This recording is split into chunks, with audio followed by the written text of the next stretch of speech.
बिस्मिल्लाहिर्रहमानिर्रहीम। अस्सलाम वालेकुम बेटे। आज का हमारा टॉपिक है sliding friction. Today we read about sliding friction and also with its types. बेटे लास्ट लेक्चर में हमने फ्रिक्शन की define and dissipative effect of friction को रीड किया था, जिसमें मैंने विद एग्जांपल आपको रीड कराया और जिसमें हमने फ्रिक्शन के बारे में पढ़ा, फिर डिसिपिटिव इफेक्ट ऑफ फ्रिक्शन के बारे में पढ़ा। Today we read just about sliding friction in which it's two type, एक स्टैटिक फ्रिक्शन है, एक काइनेटिक फ्रिक्शन है। ओके, नेक्स्ट पढ़ाने से पहले मैं आपको इसका पीछे से कुछ बताना चाहूंगी कि फ्रिक्शन होता क्या है या फ्रिक्शन में हमने क्या रीड किया था। तो फ्रिक्शन हमारे पास वो वाली फोर्स होती है जो दो बॉडी के दरमियान में लगती है या किसी बॉडी की मोशन को अपोज करती है या उसकी मोशन को तेज करती है या उसकी मोशन को रोक देती है। उस चीज को हम किसकी कैटेगरी में लेते हैं? फ्रिक्शन की कैटेगरी में। Okay, a force that opposes the motion of any object, एक ऐसी फोर्स जो किसी भी ऑब्जेक्ट या किसी भी चीज की मोशन को रोक देता है या रोक देती है, उस चीज को हम क्या कहते हैं? फ्रिक्शन। ओके, अब फ्रिक्शन में हमारे पास क्या है? When a cricket ball is hit with the bat, जब एक क्रिकेट बॉल को हिट किया जाता है बैट के साथ और जब वो मूव करता है, उसकी मूविंग वो एक ग्रेट वेलोसिटी के साथ, एक तेज स्पीड के साथ मूव करता हुआ जाता है। एट लास्ट क्या होता है कि वो अपनी स्पीड को बिल्कुल कम कर देता है और एक पॉइंट पे आकर उसकी जो मोशन है वो रुक जाती है। उस चीज को हम क्या कहते हैं? फ्रिक्शन। अब वो मोशन क्यों रुकी? क्योंकि एक बाल की फोर्स थी और एक जमीन फोर्स अपोज कर रही थी, उसकी वजह से कुछ टाइम के बाद उस बाल की जो मूवमेंट थी वो स्टॉप होगी। उस चीज को हम क्या कहते हैं? फ्रिक्शन। अब फ्रिक्शन की हमारे पास टू टाइप्स थी, एक हमारे पास डिसिपिटिव इफेक्ट ऑफ फ्रिक्शन थी, एक हमारे पास स्लाइडिंग फ्रिक्शन थी। डिसिपिटिव इफेक्ट ऑफ फ्रिक्शन हमारे पास वो वाली थी जिसमें हम अपने दोनों हाथों को अगर रगड़ते हैं या बाय रबिंग हैंड्स, एक एनर्जी वेस्ट होती है। हम हाथ रगड़ने से यही होता है कि हमारे हाथ गर्म हो जाते हैं। वो जो हमारे हाथों का गर्म हो जाना, उस चीज को हम क्या कहते हैं? Dissipative effect of friction.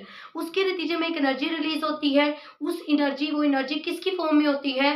Heat की फॉर्म में होती है, इसलिए हम उसको कहते हैं dissipative effect of friction. Okay, today we read about sliding friction. Now sliding friction क्या होती है? जब कोई बॉडी एक सॉलिड पाथ के ऊपर या एक सख्त जगह पे मूव करती है, उस चीज को हम क्या कहते हैं? Sliding friction. स्लाइडिंग का वर्ड कहाँ से निकला है? स्लाइडिंग का वर्ड सॉलिड से निकला है। जब कोई बॉडी, जैसे हमारे पास स्लाइडर होते हैं, जब कोई बॉडी हमारे पास किसी सॉलिड चीज के ऊपर या किसी सॉलिड ऑब्जेक्ट के ऊपर या किसी सॉलिड पेन के ऊपर मूव करती है, उस चीज को या उसी जगह पे रुकी रहती है, उस चीज को हम क्या कहते हैं? Sliding friction. Friction between two solid surfaces, सिर्फ एक सॉलिड नहीं होगी, दोनों सर्फेसिस सॉलिड होगी। जो ऑब्जेक्ट रखा है वो भी और जिस चीज पर रखा गया है वो भी हमारे पास सॉलिड होगा। उस चीज को हम क्या कहते हैं? Sliding friction. ओके, अब ये हमारे पास टू टाइप्स है इसकी, एक हमारे पास स्टैटिक है, एक हमारे पास क्या? काइनेटिक।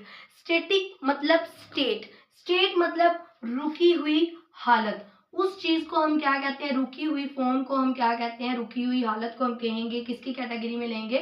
स्टैटिक फ्रिक्शन की। अब काइनेटिक फ्रिक्शन वो होगी जिसमें एक बॉडी क्या करती है? मूव करती है। मोशन की कैटेगरी, मोशन की हालत को हम किस में लेते हैं? हम काइनेटिक फ्रिक्शन में लेते हैं। ओके, अब हम सबसे पहले रीड करते हैं स्टैटिक फ्रिक्शन को।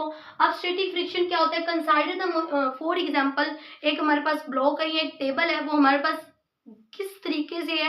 वो हमारे पास सॉलिड फॉर्म है। उसके ऊपर जब हम एक ब्लॉक रखते हैं, consider the motion of a block on a horizontal surface, एक सीधी सरफेस है, ठीक है, तिरछी नहीं है।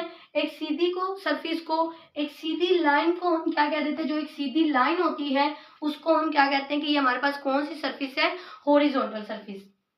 तो एक ब्लॉक को हम रख देते हैं एक टेबल के ऊपर, और वो जो टेबल है हमारे पास वो क्या है? एक सीधी फॉर्म में है। उस सीधी फॉर्म को हम क्या कहते हैं कि वो हमारे पास कौन सी सरफेस है? हॉरिजॉन्टल सरफेस है। तो हमने सिर्फ एक ब्लॉक को रखा, अब वो ब्लॉक मूव नहीं करेगा। अब why motion not occur in block? वो इस वजह से क्योंकि एक टेबल के ऊपर फोर्स थी, एक उसकी फोर्स थी। एक टेबल ऊपर की तरफ फोर्स लगा रहा था, एक ब्लॉक नीचे की तरफ। तो इन दोनों फोर्सेस की वजह से जिसने इस ब्लॉक को रोके हुआ था, हम कहते हैं कि body in static friction. Okay, अब काइनेटिक फ्रिक्शन क्या? अगर इसी टेबल के ऊपर हम ढेर सारे जो हैं वो ब्लॉक आगे आगे पीछे रखते जाते हैं, तो एक टाइम ऐसा आएगा कि ये नीचे की तरफ स्लाइड करना स्टार्ट हो जाएंगे। इफ इन केस अगर ये ब्लॉक यहाँ पे आ जाता है, इसके पीछे और भी डिफरेंट ब्लॉक हैं, ये हम रखते जा रहे हैं, तो क्या होगा, एक टाइम आएगा कि ये जो ब्लॉक है ये नीचे की तरफ ऐसे यूं मूव करना स्टार्ट कर देंगे। इस चीज को हम क्या कहते हैं, kinetic friction. If you go on adding more pain on a table one by one, अगर हम एक टेबल के ऊपर एक से ज्यादा ब्लॉक को रख देते हैं, ठीक है, इन स्मॉल स्टेप उसी वक्त रखते जाते हैं, आ स्टेज विल कम, जब क्या होगा, ब्लॉक्स जो होंगे वो स्टार्ट कर देंगे किस चीज को, स्लाइडिंग को। इस चीज को हम क्या कहते हैं, काइनेटिक फ्रिक्शन।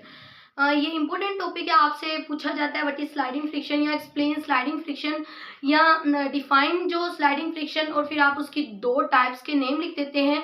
उम्मीद करती हूँ कि आज का टॉपिक आपको अच्छे से क्लियर हो गया होगा। Thanks for watching my video. जज़ाकिल्लाह। अल्लाह हाफिज़, फी इमानिल्लाह।